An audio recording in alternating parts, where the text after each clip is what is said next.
My sister called me a jealous monster because her wedding guests ended up eating cold drive-through burgers in a church parking lot while she sobbed in a $5,000 dress. But I didn't ruin her wedding, I just stopped paying for it. To give you some background, I'm a high-end event planner. I've spent 10 years building a reputation in the city. I know every florist, caterer, and venue owner by their first name. My younger sister, Jessica, is the family princess. She's never heard the word no in her life.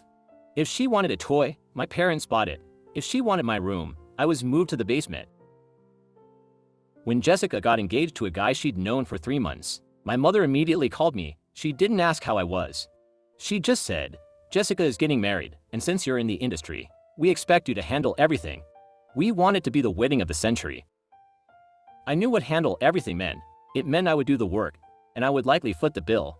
I told my mom I was fully booked for the season. "Don't be selfish," my dad chimed in on speakerphone. "This is your sister, you can pull some strings. We have a budget of $5,000, but we want it to look like $50,000. Make it happen." I laughed. $5,000 wouldn't even cover the flowers for the kind of wedding Jessica wanted. But after weeks of guilt trips, crying voicemails from Jessica, and my aunt telling me I was being a bad brother, I caved, but I set strict boundaries. I told them, "I will use my professional connections to get you the family and friends discount on the venue, the catering, and the DJ. This will save you about $15,000, but the invoices go to you. You pay the vendors directly. I am not a bank." They agreed. I spent 3 months calling in favors.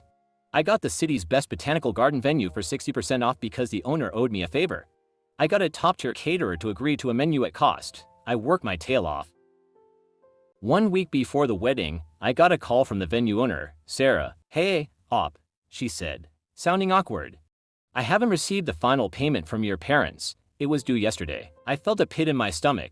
Let me call them. It must be a mistake. I called the caterer, unpaid. The DJ, unpaid. The florist, unpaid. I drove straight to my parents' house. They were sitting in the living room, surrounded by luggage. They were packing for a pre-wedding relaxation trip to a spa. "Why haven't the vendors been paid?" I asked, trying to keep my voice calm. My mom didn't even look up from her suitcase. "Oh, don't worry about that. We told them to just bill your company." I froze.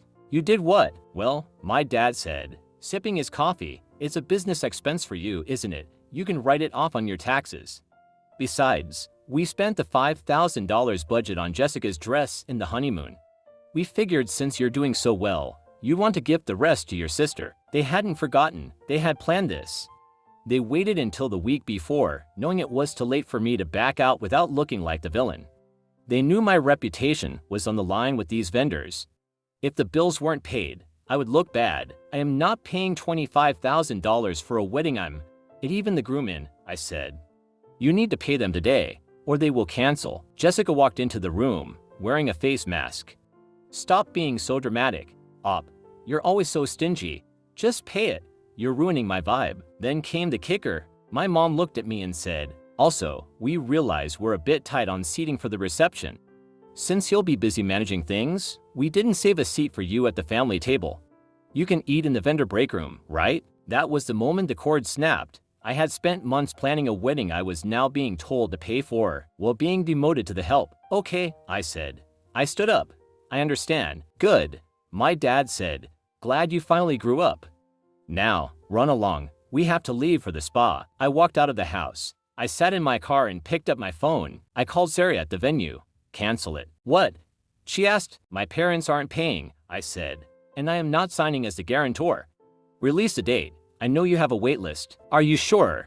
she asked. "I'm sure. And tell the catering team to stand down." I spent the next hour canceling everything. The florist, the DJ, the linen rentals, because the contracts were technically held under my professional account pending payment. I had the power to pull the plug. I apologized profusely to my colleagues, but they all knew my family. They understood. In fact, the caterer thanked me because he suspected their check would have bounced anyway. For the next 4 days, I turned off my phone. I took a spontaneous trip to a cabin 3 hours away with no Wi-Fi. I turned my phone back on the morning of the wedding. I had 145 missed calls. I listened to one voicemail from my mom, timestamp 10 a.m. that morning, 2 hours before the ceremony. "Op, we are at the gardens. The gates are locked. There is nobody here. Sarah says you canceled everything. Fix this now or I will call the police." I didn't fix it. Here is what I found out later. They all showed up. 150 guests, the venue was locked tight. The florist never arrived. The DJ was at home watching football. They stood in the parking lot for an hour screaming at each other. Eventually,